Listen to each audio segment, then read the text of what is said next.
孟将军死了，你这样深情，应该陪他一起去。你的情信我已经捎给他了，下一个就是你了。燕小将军和心上人赌气，在夜宴上藏了一只婉玉兰。他说：“谁找到那枝花，谁就是将军夫人。”贵女们纷纷回头张望，找那只婉玉兰落在了何处。我没吭声，只是悄悄踢走了座后的花。下一刻，燕安漫不经心的声音响起：“不知是哪位姑娘捡到了末将的花。”贵女们纷纷回头张望，沈姑娘惊呼一声，弯腰捡起那只还沾着露水的婉玉兰。她捧着花，我找到了。她飞快地看了一眼燕安，又羞怯地低下头。这一幕似曾相识，只是上辈子捡到花的那个人是我。一时间，众人都羡慕地看向我身边的姑娘。天哪，谁人不知燕小将军少年领兵，年纪轻轻就率3000骑兵破敌2万，早已名震天下。沈姑娘能拿到他的花，可真是太幸运了。少将军燕安出身高门，是皇后的外甥，13岁上战场，15岁领军，20岁以3000骑破敌2万，名震天下。他是大梁最耀眼的少年将军，无数贵女的春闺梦里人。此刻他站在殿中，红衣猎猎，银甲轻铠，这样的人在夜宴上藏了一枝花，说谁捡到就娶谁，谁能不心动？坐上。皇后莞尔一笑，原来是沈家姑娘，那本宫就做主。话音未落，席间忽而卷起一阵风，那风来得古怪，殿门紧闭，珠帘低垂，席间烛火却齐齐一晃，险些被熄灭。而沈姑娘手中的那枝花，竟被这阴风卷走了。我的花！众目睽睽之下，那只婉玉兰打着旋掠过半个大殿，不偏不倚地落在了我膝上，满座死寂。薛二姑娘倒是与燕安有缘。燕安不在乎地笑了下，这缘分来的确实。我没有犹豫，立即跪了下去。臣女不敢，臣女已有心仪之人。若换作前世，我大抵已经面红耳赤，心如擂鼓。可如今，我只觉得浑身冰凉。前世我嫁进将军府时，满京城都在看笑话。听说燕小将军连他的脸都没看清，就是随手放的花。他那样卑微的出身，高攀得起吗？嫁进去也是受罪。新婚夜，燕安没有来。天快亮的时候，丫鬟小声地告诉我，燕安在书房歇下了。我自己掀了盖头，喝了合卺酒，岸上的喜烛燃尽了，红泪低垂。第二日一早，燕安一声不吭地回了边关。从此府中皆知将军不喜心腹，我被婆母刁难训诫，小门小户出来的就是上不得台面，连夫君都留不住，你有什么用？我跪在地上，不敢抬头，泪水在眼眶里转啊转。我一遍遍问自己，可是薛念珠，你到底做错了什么呢？你错在嫁给了不爱你的夫君，可你这一生本就身不由己。成亲第5年，燕安从边关回来了。他是在一个深夜回府的。我很困了，却还是依着府中的规矩，在前厅点着一盏灯等他。燕安大概早就忘记了这些规矩。他看见我时，很是讶异。你还没睡吗？我在等将军。许久，他抱住我，辛苦夫人，往后我都不走了。我愣了愣，死寂很久的心忽然动了一下。那天夜里，他没有走，他第一次与我同榻而眠，还抱了我。很用力，我被他的胳膊勒得几乎喘不过气。唤他夫君，他低声一笑，叫将军就放开你。那夜之后，他像个情窦初开的少年，隔三差五总给我送些女儿家的东西，钗环首饰、蜜饯糕点。你还有什么喜欢的，尽管告诉我，我再去买。我轻笑着摇头，不必，这些就很好。那时我并不知道，他这次回京是因为他的心上人生了孩子，就像他当年娶我是因心上人嫁了人。我一无所知，只是很单纯的高兴着。他好像真的喜欢上我了，以后我的日子应该会好过些吧。直到那一夜，燕安醉酒闯进我房中，这次他没有熄灯，只是坐在榻前打量我。他从未用这样缱绻的眼神看过我。然后他唤我清欢，我如坠冰窖。谁人不识孟清欢，本朝唯一的女将军，战功赫赫，与燕安齐名，白马红缨，何等飒爽。那夜，燕安不同以往，看我时的神情非常温柔，可我却忍不住想流泪。我知道，多年前那场夜宴，燕安尚未对我怀有情意。他扔在我座后的婉玉兰，也不过赌气罢了。嫁入将军府这些年，我在后宅苦熬，本以为终于熬来了他的一颗真心，却没想到仍不过是痴心妄想。我数着一声声更瘦，毫无困意，只想快些到天明。可燕安浑然不觉我的心痛，他从背后抱着我，抱的还是两极，口中却柔情地、缱绻地，一声声唤着清欢清欢。后来的那些年里，我谨守本分，和他相敬如宾，连最苛刻的婆母也挑不出错处。我曾听燕安和部下感慨，薛氏贤惠，可惜念珠终非无心。我的心早就死在了边关。我早就不在乎了，可是不知为何心还会痛。后来孟清欢战死，叶安安将自己锁在书房，谁也不见。我不想管他的，他的部下求到我这里，让我进去看一看将军。我进去的时候，书房里没有点灯，叶安安从背后抱住了我，她的声音含混不清，带着哭腔：孟清欢，你嫁了人我也认了，生了孩子我也认了，可你为什么要死？书案上散落着很多没有寄出的信，我看见每一张的题头都是清欢。我听着他的哭声很久很久，然后我决定成全他。我把那些情深意重的信一张张抽出来铺在地上。我生性懦弱，从小到大没有做过一件出格的事，连大声说话都不敢。可是现在我忽然不想这样下去了。我点燃了信纸，没有叫醒他。那些情信被烧得灰白全躯，如同送葬的纸钱。我看着他一字一句地说：孟将军死了，你这样深情，应该陪他一起去。你的情信我已经烧给他了，下一个就是你了。火光照着我的脸，忽明忽暗。我抚摸着叶安的脸，你听到了吗？他好寂寞。叶安，去陪他吧。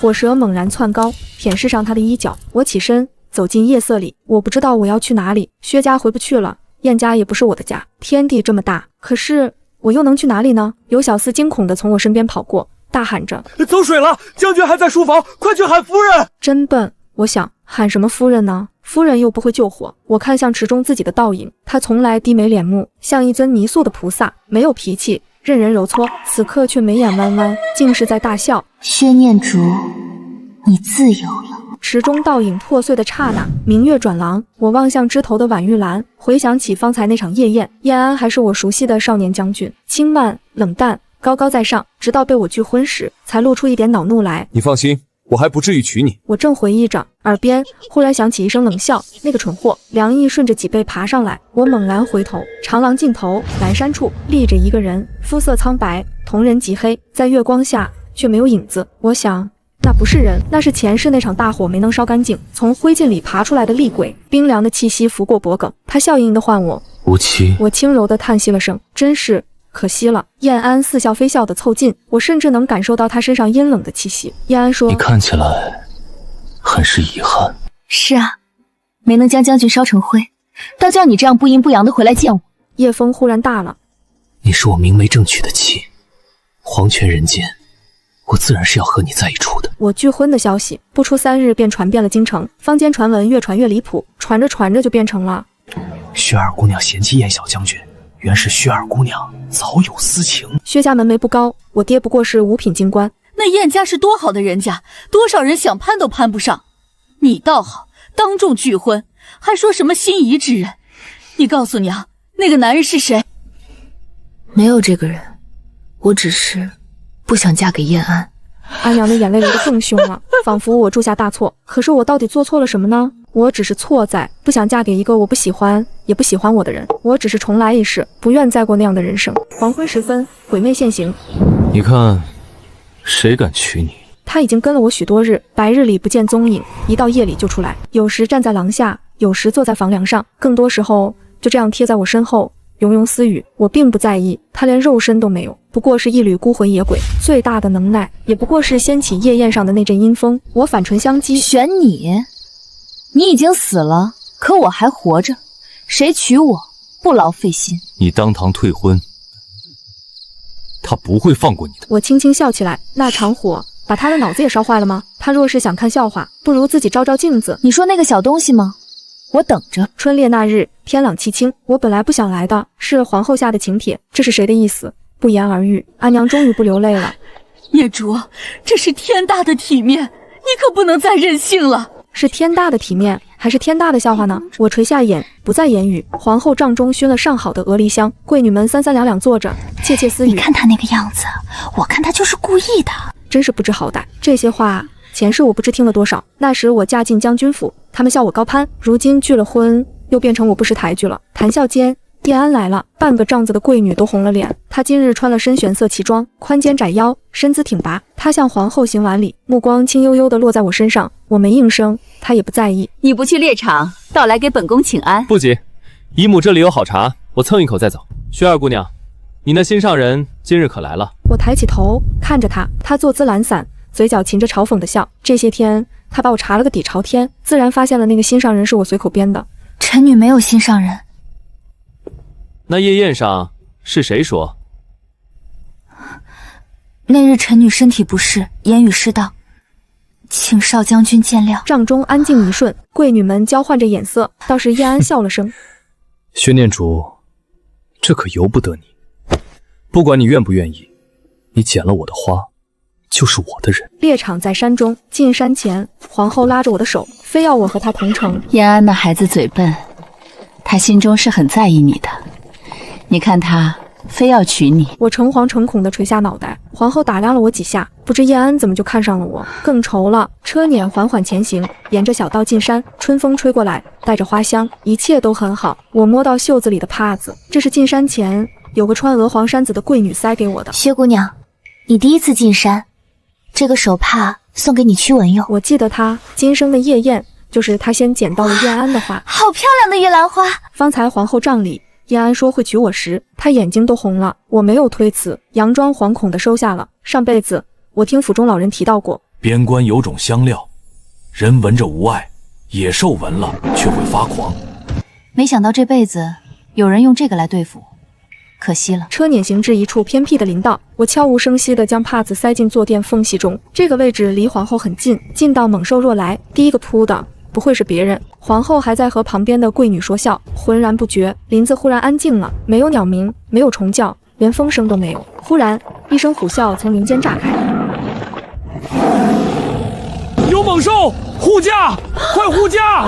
可还是晚了。一瞬之间，一只吊睛白额老虎扑向车辇，快到侍卫来不及反应。皇后脸色煞白，千钧一发之际，我挡在了皇后身前。皇后小心，快跟着侍卫离开！众人惊叫。在老虎扑来的那一刻，我反手拔出皇后佩在腰侧镶满宝石的匕首，狠狠刺进了她的脖颈，温热的血喷溅而出。但老虎的动作没有停止，爪子落在我肩上，皮开肉绽，我被拍飞出去，重重摔到地上。老虎被激怒了，低吼着朝我走来，匕首还插在他脖子上。我没有武器，只能用手撑着地，往后退。肩膀的伤口疼得厉害，血顺着胳膊往下淌，在地上拖出一条红痕。老虎一步步逼近，眼睛里闪着凶光。姑娘撑住，先不要再激怒他了。再撑一撑，撑一撑就好了。可老虎不给我机会，它张开嘴，獠牙森白，腥风扑面。我的手在地上胡乱摸索着，抓起一大把沙子，朝它的眼睛扬了过去。老虎的动作停滞的瞬间，我滚向一旁，捡起一根树枝，横在胸前。老虎愤怒地朝我扑来，我瞳孔紧缩，那一刻仿佛变得很慢很慢。电光火石间，白光闪过我的眼眸，一柄红衣枪破空而来，直直插进老虎的头颅。老虎庞大的身躯轰然倒地，血雨落了满身。少年将军一脚踩住老虎的头。胆子这么大，她分明是女子，拿着根小树杈儿就敢捅老虎。我愣住了，身后传来叶安颤抖的声音：“你什么时候回来的？怎么不告诉我？我去接你。”燕将军，我奉旨回京，顺路经过此地，不必劳烦。叶安的手攥紧了又松开，他的目光落在我身上。叶安像是忽然想起什么。对了，清欢，给你介绍一下，这是我的未婚妻薛念竹。他以为他会惊讶，会失落，会有那么一点点在意，可孟清欢只是哦了声，然后他看了看我，又看了看叶安，他问我：“你就是他未婚妻？”对，天上瞧着合适，顺手定下的。叶安的笑容僵住了，问他怎么了。孟清欢没有回答他，只是看着我，疑惑地歪了歪脑袋。薛念竹，你怎么会看上他？叶安的脸色变了，我也愣住了。孟清欢没有等他回答，他利落地撕下一截衣袖，帮我简单地包扎了伤口。清欢，你什么意思？你的未婚妻受了伤，你不问问她疼不疼，倒在这里和我较劲。另外，你我都有婚约在身，燕将军自重。他说完，打横将我抱起，他身上有一股好闻的清冽的皂香，安心的让人想睡过去。我掐紧了掌心，强撑精神。我小小声：“孟将军，我自己能走的。”孟清欢低头看了我一眼，没说话。孟清欢只是抱着我，稳稳当当的往前走。我只好伸手去推他的肩膀，可是手刚碰到他衣襟，就被他一把攥住了手腕。他的目光落在我掌心，满是指甲掐出的月牙形印痕。我脸色煞白，有种被看破的羞赧。疼成这样还逞强？薛念竹，你一定吃了很多苦。我是被疼醒的，肩膀上的伤口像被火燎着，我下意识蜷缩起来，就听见一个冷淡的声音：别动。帐中昏暗，只点了一盏小灯。一个年轻男人坐在榻边，正低头看着医书。他生了一副清俊的好容貌，眉眼和孟清欢有7分相似，却没有那种张扬明亮的气质，取而代之的是一种疏离感。刚给你把伤口缝好，要是挣开了，我不保证能缝得好看。你是孟太医？孟太医，我听说过他。孟清晨，太医院最年轻的首席，京中传言他医术通神，什么疑难杂症到他手里都能起死回生，只是性情淡漠，不近人情，给陛下看病都是冷着脸，不肯多笑一下。孟清晨随意的应了声，走到案前，提笔写方子。佳姐让我来照顾你，她说你胆子大，让我看着点儿，别让你把自己折腾死了。我抿了抿唇，孟清晨抬眼看我，有话就说。那孟将军呢？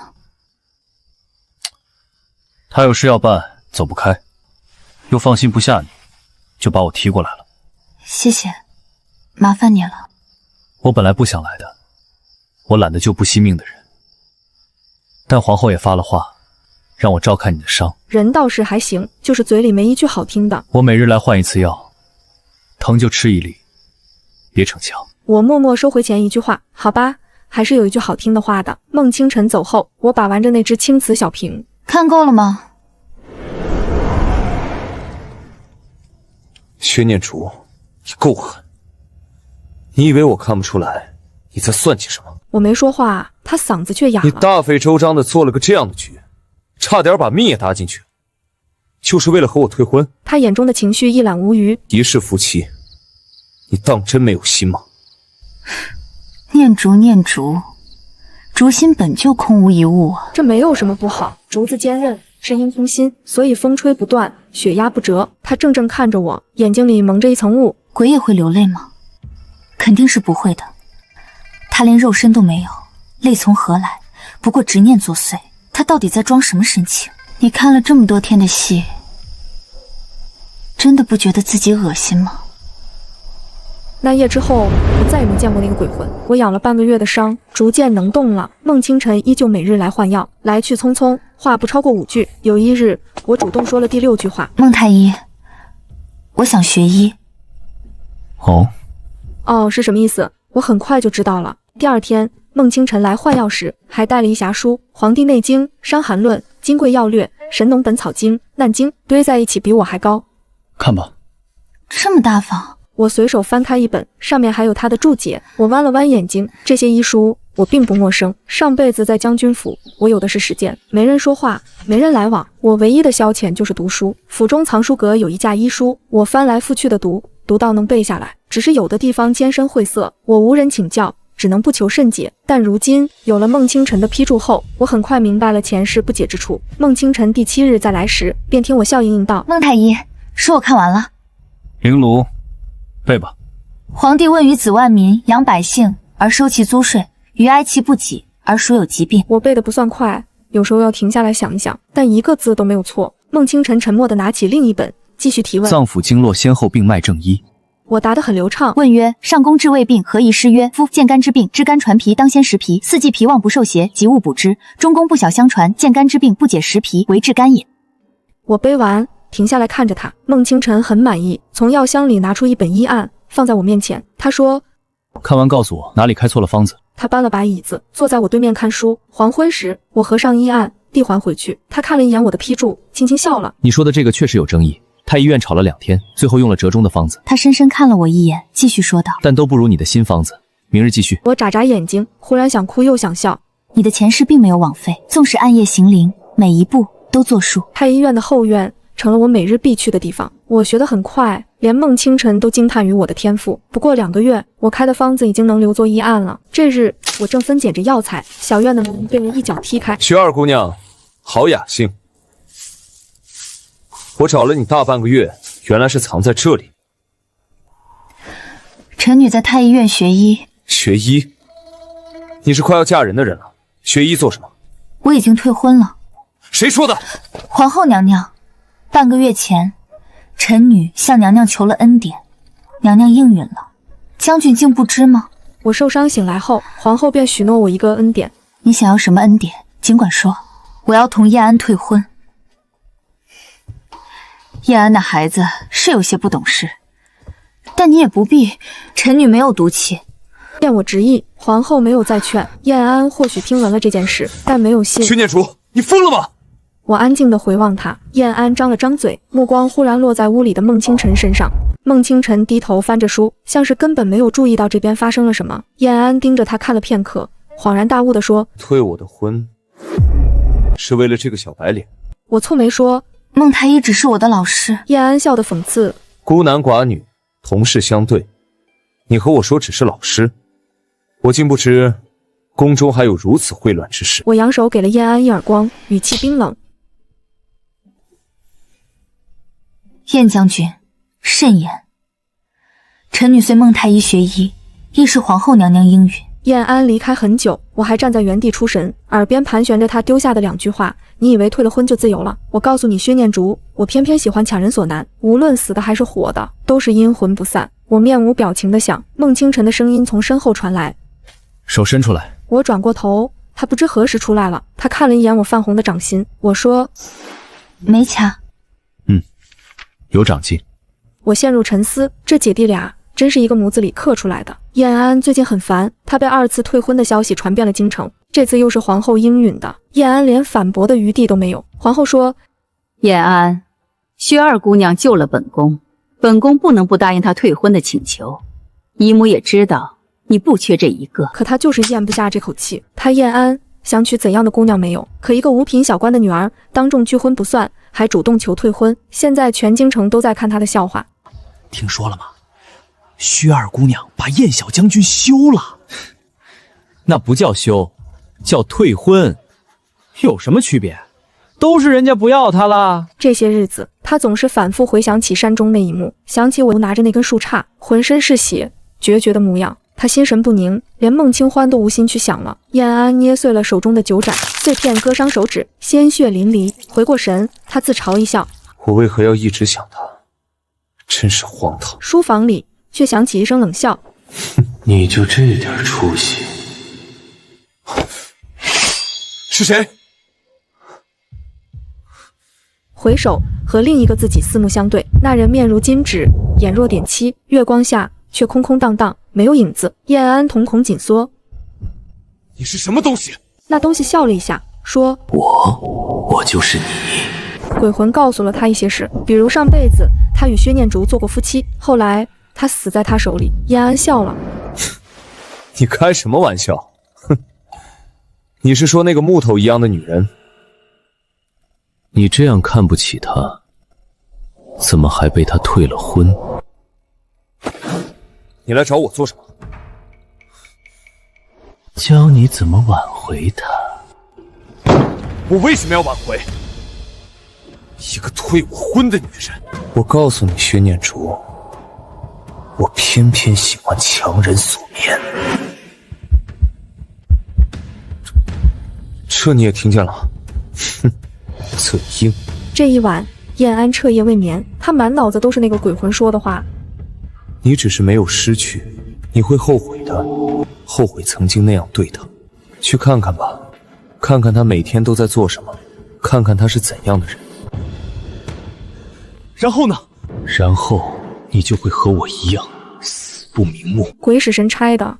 燕安听了那个鬼魂的话，连他自己都不知道为什么。时为初夏，槐树枝叶繁茂，正好挡住他的身形。他藏在树上，偷偷看我，有时慢吞吞的分药、捣药、煎药，有时坐在孟清晨对面，低头写着方子，偶尔抬头问一句什么，孟清晨答一句，我便点点头，继续写。燕安从未见过我这个样子，明亮的让人移不开眼睛。他转身走了，第2天又来了，然后是第3天、第4天、第5天，直到半个月后的某一天，下了雨，我撑着伞，右手拎着食盒，燕安站在雨里，看我从食盒里拿出几样点心，又盛出一碗热粥，推到孟清晨面前。孟清晨蹙眉，很是抗拒的样子。我眨着眼睛：辰时不食，则胃虚难纳，脾弱难化，气血生化无源，久则诸虚综生。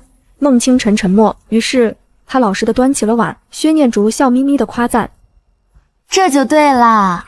燕安忽然觉得眼前的这一幕很刺眼，他从来没吃过我做的饭，那个死鬼和我做过夫妻，不知道他吃过没有。那一刻，叶安志气得要命，他想了一日一夜，第二天一早，在我进宫的路上堵住了我。从来众星捧月的少年将军，不知如何是好，只会直直走到我面前，生硬开口：“薛念竹，我教你武功。”他想了很久，觉得这个主意不错。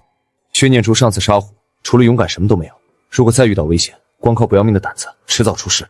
再者，我教的武功总比孟青烟捣鼓的那些药材要。不劳费心，已经有人在教我了。谁？孟青禅？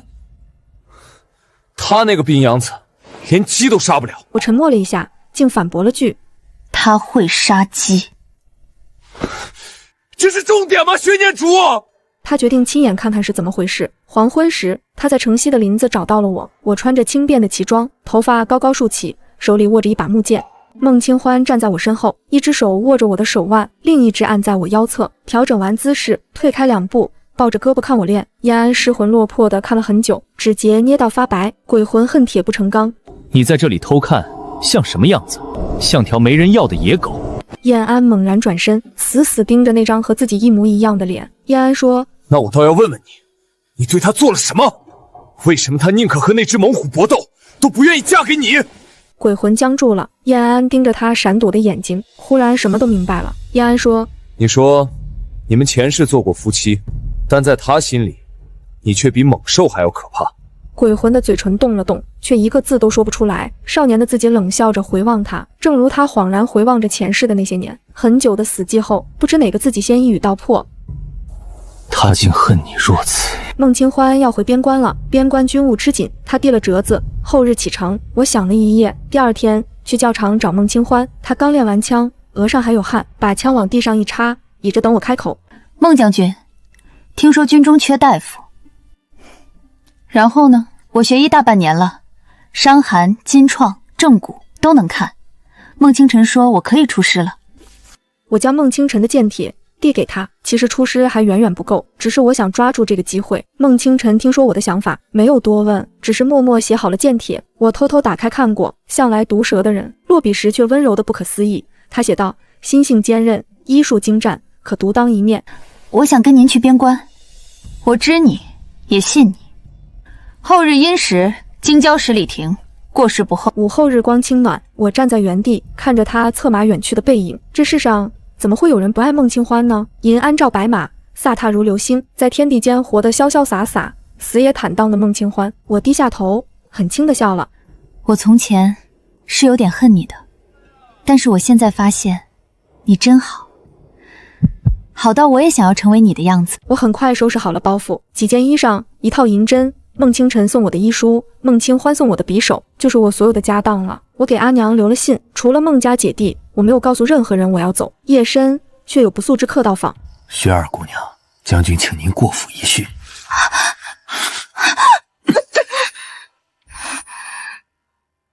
醒来的时候，身上不知何时换上了嫁衣，视线尽头，一对龙凤喜烛悠悠燃烧。这里是将军府，这一幕似曾相识，一双冰冷的手将我扶了起来。燕安一身大红喜服，脸上有一种奇异的、病态的神采。念竹，我终于抓住你了。我一眼就看出他不是少年燕安。红烛昏罗帐，被我烧死的那只鬼将酒盏抵在我唇前。无期，那年新婚夜，我很后悔没有来。若是当初喝了那杯合敬酒，你我之间可否长久？怎么是你？你杀了他！你是在心疼我吗？我们本就是同一个人啊！我数着窗外传来的打更声，没有说话。寅时要过了，燕安看穿我的想法。前世燕安说：“我模仿了你的字迹，给孟清欢传了信。他说我思虑再三，还是想留在京城。万望将军见谅。孟清欢可以回去，你不能走。”我怔怔看着他，浑身发抖。我质问道：“你是不是疯了？”我的眼泪掉了下来。重来一世，仍是如此一生吗？燕安看见我的眼泪，慌乱地跪在我身前，他想擦去我的眼泪，却越擦越多。前世燕安声音在颤抖：“对不起，念珠，对不起，求求你再给我一个机会，此生我绝不负你。我看着他卑微乞求的模样，一字一顿地说：“我恨你。”前世叶安含着泪笑了，那就恨着我，永远不要忘记我。他凑近我，额头抵着额头，泪水混在一处。他的手指插进我的头发里，扣住我的后脑，强迫我直视他那双流泪的眼睛。得不到你的爱，得到你的恨也很好，这辈子你只能和我纠缠至死方休。他竟会流泪吗？那一刻，我忽然意识到，现在流泪的那个人不是他，而是少年燕安。我看见两种神情在撕扯着燕安的面容，一会是厉鬼的疯魔，一会是少年人的迷惘痛苦。两个灵魂似乎没有达成一致，争夺着一具身体。少年人嘶吼：“滚出去！你给我滚出去！废物，都到这一步了，你还想放他走？”燕安流下眼泪。他说他恨你，你听不见吗？他不愿意，那又如何？我偏要强求，你难道不想吗？燕安松开了我，掐住了自己的脖子。趁着他们打得不可开交，我跑了。夜色掩映下，我策马过长街，嫁衣的下摆太长，缠在马凳上。我弯腰扯了2下，没扯出来，索性一把撕了。更夫提着灯笼，佝偻经过，天干物燥，小心火烛。烛光在黑暗中闪烁，那些我曾流着泪数过的帮声都被抛在身后。这一次，我不必苦等天明。燕安在地上痛苦地打滚。我们不一样。我告诉你，我绝对不会变成你这个可悲的样子。他喘着气，挣扎着将匕首插进自己的胸膛，在鲜血涌出的一刹那，鬼魂终于停止了争抢。这具少年的躯体颓然滑落在地，终于一切都安静了。那一刻，燕安想起曾经梦见的那个薛念竹，那是前世的他。他不哭也不笑，就在这四方后宅安静地困死一生。薛念珠，你本不该是如此一生。薛念珠，这次没人拦你了，走吧，走，别再回头。燕安大大睁着眼，望着那扇敞开的门。夜风灌进来，红烛熄灭的瞬间，那只鬼在悲鸣。他争了那么久，抢了这具身体，穿上喜服，点燃龙凤花烛，到头来他还是没有喝那杯酒。年少的自己终于学会放手，重活一世的鬼却困在执念里，无可回头。长夜里风声寂寥，只有鬼魂嘶哑的笑声，不知是说给他听，还是自言自语。你爱上他了，燕安，你死不瞑目，那又如何？至少他不曾受我强迫，也不会为我难过了。爱恨痴缠，一塌糊涂。冷风呼啸而过，这是天明前最深的夜，夜露沾衣，一片冰凉。我的思绪越发清醒。薛家、将军府、京城都被我远远抛在身后。微明的天光里，浮现出城门的轮廓，高大而沉默。我没有犹豫，冲了出去。马蹄踏出城门的一瞬间，像有什么从身后断开，或许是命运的期待。我仰头去看月亮，开阔的原野上，月亮也变成一颗小星，不再是悬在朱门深院之上那只流着泪哀戚的眼睛。念竹啊念竹，原来天地是这样大的。十里亭下，一齐静立，银甲附身，长枪斜倚。孟清欢风尘仆仆，神色却明亮。孟清欢打量着我，信写的挺像，我差点要回去捞你了。不必，一点小麻烦罢了。他没有追问，将水囊丢给我，让我喝。水是凉的，顺着喉咙滑下去，剧烈的心跳渐渐平息，我才后知后觉。天亮了，晨曦漫过长夜，换了人间。孟清欢翻身上马，走吗？走，赶路要紧。往事不值一提，天地广阔，前路晨光熹微，晨风灌进领口，带着边关才有的干燥气息。我攥紧缰绳，跟在孟清欢身后，他策马走在前面，银甲在晨光里泛着冷光。我们没有说话，马蹄声碎在官道上。我忽然想起前世那些年被困在将军府的日子，那时候我最大的奢望不过是能在院子里多走几步。如今马蹄下的这条路，从前世到今生，我走了2辈子才踏上。孟清欢的声音从前面飘过来，你在想什么？在想这条路能走多远？他笑了一声，勒马慢下来，与我并肩。他说，从京城到边关，快马7日，你骑术不精，得走10里。我愣住了。怎么？你以为我是带你出来游山玩水的？不是，边关缺大夫，但不是谁都能去，你得跟得上行军，扛得住血腥，熬得过长夜。我见过太多人满腔热血到了边关，3天就哭着要回家，我才不会哭。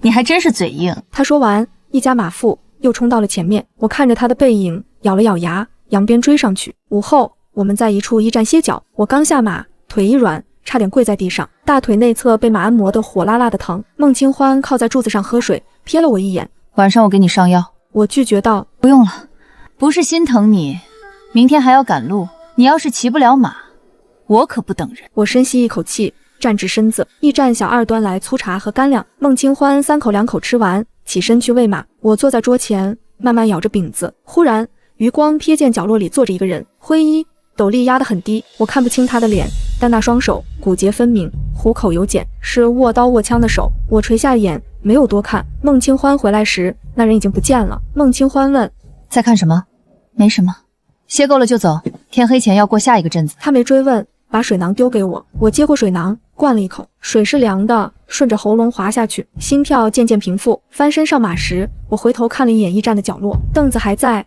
人已经走了，像是从未出现过。7日后，我们抵达边关，远远望去，城墙灰黑，上面插着残破的军旗，风很大，卷着沙土打在脸上。孟清欢勒住马，怕不怕？我摇了摇头，他笑了笑，策马进城。军营比我想象的更简陋，土墙、木棚，地上铺着稻草，到处是伤兵，呻吟声从各个角落传来。孟清欢带我走进一顶帐篷，他交代道：“这是你的地方，药材在那边，需要什么跟我说。”我放下包袱，开始整理。门外忽然传来喧哗：“大夫，大夫在哪？”我掀开帘子，几个士兵抬着一个人冲进来。士兵看见我，愣住：“你就是大夫？”我点了点头：“我是。”士兵语气焦急：“那你赶紧来看看这个人，他快死了！”我走过去，按住伤者的腿，但手还在发抖。前世我读过那么多医书，孟清晨说我可出师，可真正面对一个活生生的人时，我才知道理论和刀口的距离有多远。伤者惨叫一声，疼得晕过去。我咬紧牙关，拿起剪刀，剪开裤腿，血肉模糊。我闭上眼，深吸一口气，在睁眼时手不抖了。那夜我忙到3更，伤者的腿保住了，血止住，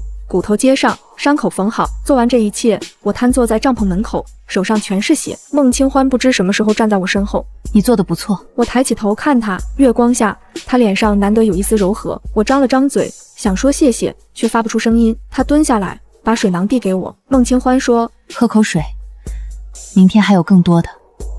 第一个病人，你能稳住手，已经比很多人强了。”我接过水囊，手还在微微发抖，但心里有什么东西落定了。前世我在将军府的后宅里，连血都没见过，如今我手上沾满别人的血，却觉得比任何时候都干净。孟将军，这条路我会走到底，我相信你。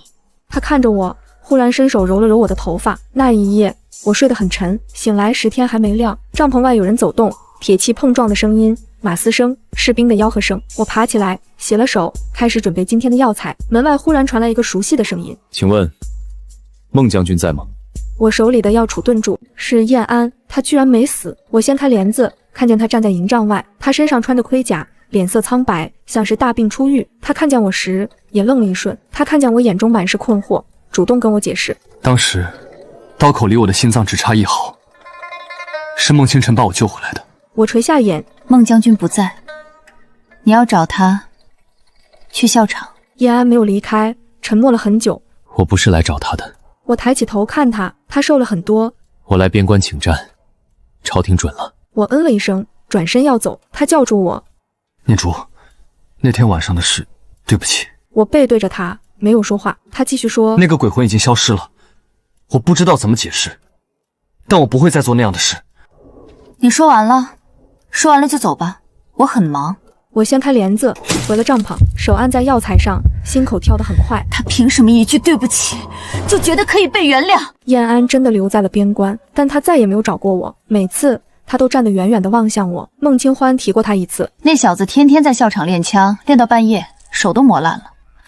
他说他来边关是为了杀敌，但我看他是为了你。我没接话。孟清欢笑了笑，不再说。日子一天天过去，我越来越习惯军营的生活，每天换药、缝合、截肢、开方，手上的伤口好了又裂，裂了又好。有天夜里，我巡完伤兵营，路过教场，月光下，燕安一个人在练枪，动作凌厉，虎虎生风。我站了一会儿，他忽然停下来，转身看向我，四目相对。风沙吹过来，我眯了眯眼，他没有走过来，我也没有走过去。回到帐篷后，我坐在榻边，看着手上的茧。我想起前世那个被困在深宅里的自己，他大概永远不会想到，有一天我会在边关的帐篷里救死扶伤。前世我却连针线都很少拿，如今这双手缝过伤口，接过断骨，沾满血污，但我始终坚定地觉得此生值得。